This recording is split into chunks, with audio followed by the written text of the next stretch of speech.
สบายดีทุกคนมื้อนี้พารินกะจิพาทุกคนไปฮับหลานน้อยเนาะทุกคนหรือว่าอีกมุมนึงกับจิพาทุกคนไปฮับหลานแล้วก็ชีพาทุกคนไปเบิ่ง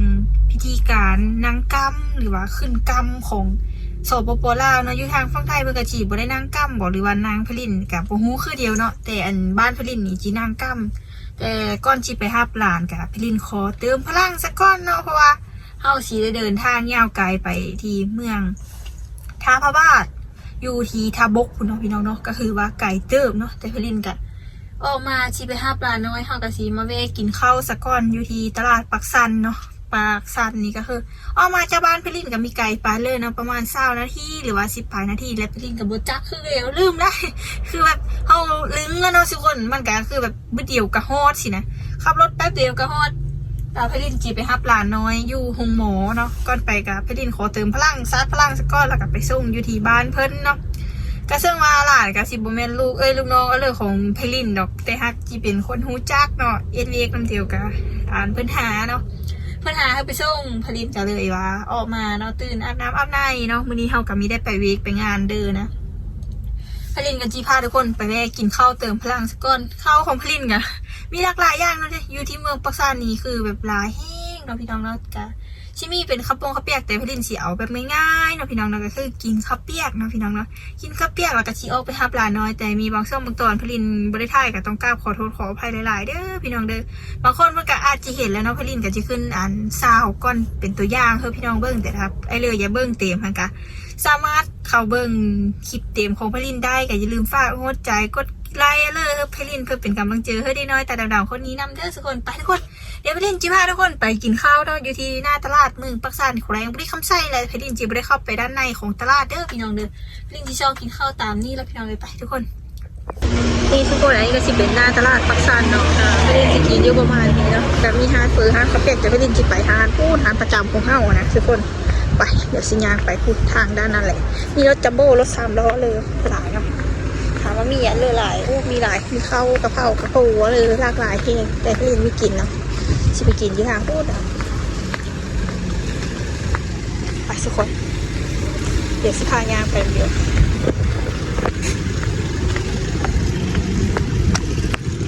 ถ้าข้างในพุ่งกับชิเป็นตลาดปักซันจะเอาไม่เข้าไปนะเขาจะไปกินข้าวเพื่อสาพลังเติมพลังสะก้อนก้อนเท่าซีเดินทางไปทับลูกทับหลานเสียรูปประมาณนี้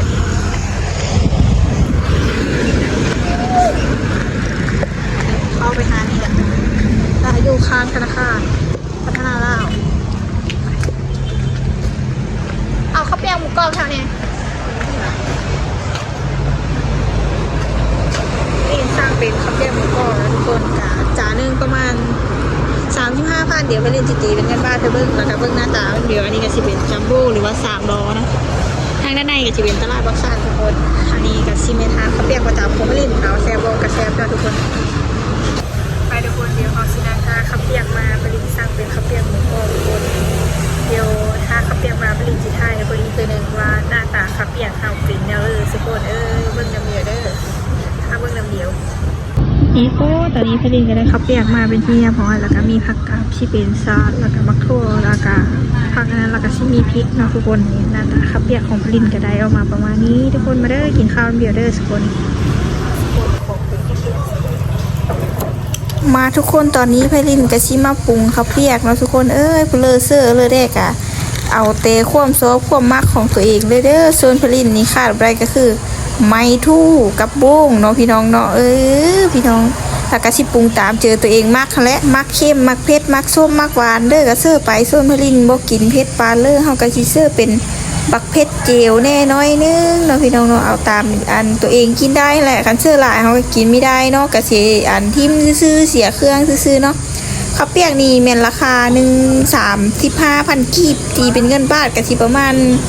เท่าเลยเพลินกับบุจักคือเดียวเนาะประมาณ30นี่แหละ10,000กับ20 บาทเนาะประมาณนี้แหละทุกคนลองไล่คร่าวๆเบิ่งเดี๋ยวพลินจีอันขึ้นเลขเงินเธอเนาะพลินเสื้อซอสลงไปเสื้อน้ำตาลลงไปแล้วก็เสื้อแม็กกี้ลงไปเนาะพี่น้องเนาะบ่มีมะนาวสดพลินก็เลยบ่เสื้อเนาะหลังจากนั้นเฮากะสิทำการอันทอดมาเทียบออกแล้วคือไม่ทั่วแหละถ้าออกแล้วก็สิมาคนเล่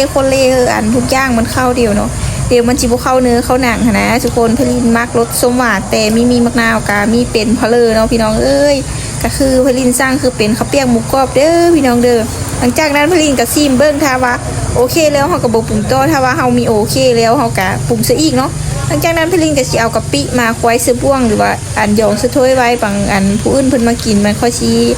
อาหารนะพี่น้องเอ้ยเฮาก็ควดออกมาอันเสื้อแคมถ้วยไว้แล้วเฮาก็สิทำการ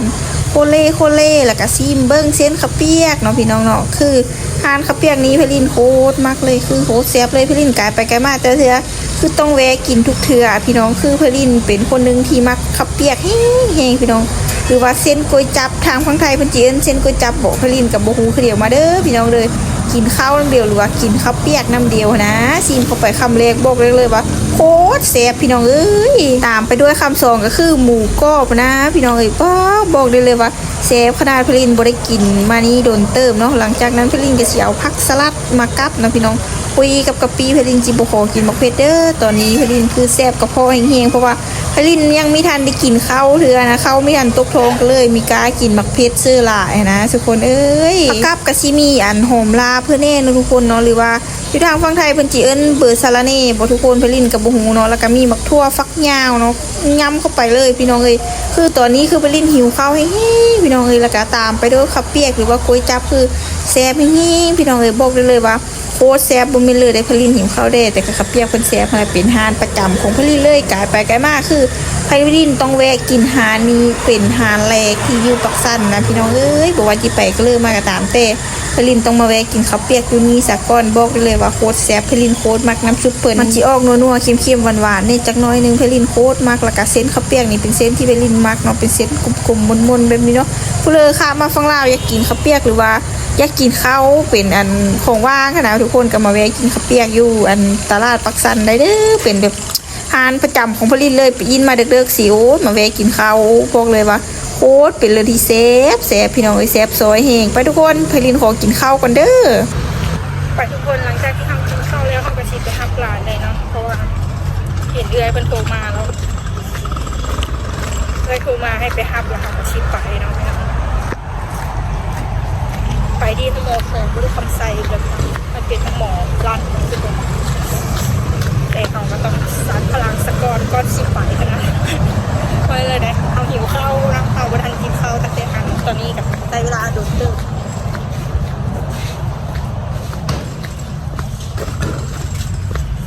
หานังที่วันกินกับค่ะว่ามีหลายตัวโคตรหลายเลยเนาะแบบมันมีหลายหาเนื้อเขาเลยทุกคนอันนี้ก็เป็นหน้าตลาดปักสันไปทุกคนเดี๋ยวพี่ลินขอเดินทางไปทำร้านซะก่อนแล้วกันซีออกเมื่อคุณนะทุกคนเดี๋ยวเป็นนั่นเลยเดี๋ยวพี่ลินให้ทุกคนอีกเดือนนึงลองรัดตับขั้นตอนไปทอดกันเลยจ้ะฝากเบิ้งน้ำเดียวเด้อทุกคนเด้อไปทุกคนเดินทางไปน้ำเดียวเลยตอนนี้พี่ลินก็เดินทางมาฮอดบ้านน้อยหรือว่าฮอดบ้านเป็นที่เฮียมฮออยู่ที่เมืองท่าพระบาทหรือว่าเป็นอันบ้านท่าบกเนาะพี่น้องเนาะพี่ลินก็สิมาส่งน้อยฝนตกมาน้ำทางจนสุดทางออยตอยเปียกอดยอดพี่น้องเอ้ยดีแต่ว่าเฮาอันขี่รถเยอะมาพี่น้องเอ้ยก็เลยบ่เปียกหนะพี่น้องเอ้ยเบิ่งแต่หนทางฝนตกหนะสุคนเอ้ยก่อนสิมาฮอดที่บ่แม่นของง่ายพี่น้องเดินทางมานี่ก็ถามว่าใช้เวลาก็คือโดนเติมเนาะประมาณ4-50 นาทีหรือชั่วโมงนึงได้เนาะพี่น้องเนาะก็คือทางเมื่อเวียงจันทน์เลยกะอีกทางนึงก็ไปไส้สมบูรณ์นั่นเองพี่น้องเอ้ยไปทุกคนเดี๋ยวเฮาพาไปเบิ่งบ้านน้อยนำเดียวหลังจากที่มาฮอดบ้านน้อยเพลินก็มีของฝากของต้อนเธอหลานเนาะก็เป็นชุดน้อยหรือว่าชุดแลกเกินละพี่น้องเอ้ยไปทุกคนเข้าไปทางด้านในนำเดียวเลยเนาะพี่น้องเนาะเพิ่นก็สิทำการอันพิธีทางศาสนาแล้วเพิ่นก็เกียมโต๊ะเกียมเตียงเอาเลยไว้ถ้าขึ้นอันนางไฟตามฮี12ตามข้อง14หินนี้ข้องเจียงของบ้านเฮานี่แหละพี่น้องเอ้ยเดี๋ยวพลินจิพาไปหาน้อยล่ะเอาของต้อนเอาของฝากไปให้น้อยนะทุกคนเอ้ยนี่ทุกคนหลานน้อยของพลินได้เป็นผู้หญิงเด้อลูกนี่กับโมเมนต์ลูกอายลูกเอ้ยของพลินเลยดอกแต่ฮักเป็นลูกคนฮูจักของพลินนะทุกคนเอ้ยเคยอ่านเรียกน้ำเดียวกันเลยว่าเอ้ยเพิ่นหาไปฮับยุงหมอมาส่งอยู่บ้านพลินก็ได้ไปฮับเพิ่นเนาะพี่น้องเนาะนี่ทุกคนหน้าตาเป็นเลอทุกคนน้อยหรือว่าหลานน้อยของพลินหน้าตาจิ้มริมบ่ทุกคนเอ้ยผู้อุ้มยูฮันกะจีเป็นเมเพิ่นเด้อหรือว่าเป็นของพลินที่พลินว่ามาแล้วทุกคนเบิ่งเกมนะพลินโคตรเบิ่งนะหลานโคตรจิ้มลิ้มเลยเนาะอันนี้ก็คือนางท่าเตรียมขึ้นไฟหรือว่าขึ้นนางกั้มนั่นเองพี่น้องถ้าเบิ่งน้ำเดียวติดตามพับส้มเบิ่งน้ำเดียวเลย หลังจากที่เอ็นเลอร์แล้วเรียบร้อยแล้วพอเท่าหรือว่าหมอเพิ่นกะชีจับมีจับพาแล้วก็มีกือเนาะเพลินก็มีฮูดอกอันเพิ่นก็จมนะโมตัสสะภะคะวะโตอะระหะโตสัมมาสัมพุทธัสสะเลยของเพิ่นนั่นแหละเพลินมีฮูเนาะพุทธางอะไรเนาะแล้วก็เพิ่นสิฮึกเกลือเสื้อเตาไฟแล้วก็พึกเกลือเสื้ออันบอนแทนนางกั้มมาเนาะเพิ่นเจียวสังกะสีและห้องเนาะพี่น้องเนาะหลังจากนั้นเพิ่นก็สิเอาพายมามัดอันเขียดหรือว่ามาเห็นโฮเฮอเมกัมหรือว่าเมของเอน้อยทุกคนเพลินก็มีฮูดอกว่าอันนี้เพิ่นอันซึ่งซืบเสือยืนเนื้อมาตั้งเตบูฮานาการแล้วพี่น้องเพลินเองกับบูฮูเพลินเองกับอันได้เก็บภาพบรรยากาศมาเฮอพี่เฮอน้องเบิ่งเนาะเพิ่นกะอันผูกฝ้ายเพื่อจีอันเห็นโฮเฮอเมกัมเนาะพี่น้องเนาะเพิ่นกะโคตรอันนี้ก็จิเป็นเมเพิ่นละก็พอเพิ่นเนาะน้อยหั่นน่ะแล้วก็มีหมอเพิ่นอันกำลังโคตรได้โคตรฝ้ายอะไรพี่น้องไฟหรือว่าพายมาเห็นแล้วมีน้องเพลินก็มีฮูคือเดียวเพิ่นกับเป้าจมคาถาจมมนต์เลยเซอร์เนาะเพราะว่ามันเป็นฮิตของประเพณีของลาวนะทุกคนซึ่งเรียบเนื้อซื้อต่อเดี๋ยวมาบ้านอื่นเมืองอื่นเพลินมีฮูว่าเป็นแนวเลยแต่บ้านเพลินเนี่ยคือเป็นแนวนี้นะทุกคนแล้วเพิ่นก็สิผูกเสื้อห่อเฮอเมกัมเนาะก็คือจนออกกำจนนั่นเด้อแล้วผู้ใดเพิ่นเขาสิเฮอเอาออกเนาะพี่น้องเนาะก็คือฮูกไว้แหนไว้นะทุกคนส่วนน้อยก็สินอนท่าเนาะเพราะว่าพิธีกรรมมาเลยแล้วนะทุกคนแล้วก็เฮาก็ขึ้นนางกรรมได้เลยหลังจากมัดคอแล้วหรือว่าอันฮูกคอแล้วก็สิมาฮูกห่อต่อแขนเธอเมเนาะคือมัดทั้งสองข้างหรือว่าผูกทั้งสองข้างเพิ่นก็สิมีคาถาของเพิ่นที่เพิ่นเป็นหมอพ่อหมออะไรพี่น้องก็เป็นตามศาสนาหรือว่าเฮ็ดตามฮี12ของ14ของประเพณีลาวเฮาเป็นฮี12ของ14เลยเพลินก็มีฮูคือเดียวนะทุกคนกับเบิ้งตามภาพตามคลิปวิดีโอเพราะเพลินเองก็ไม่ได้ถามเพิ่นมากคือเดียวเฮากับเบิ้งอันนี้แล้วพี่น้องคือเพลินก็หากะเห็นหาก็เคยเห็นนะทุกคนแล้วก็เลยเก็บภาพบรรยากาศมาปันพี่ปันน้องเฮาเบิ้งนำเดียวเนาะพี่น้องเนาะหลังจากที่มัดเธออัน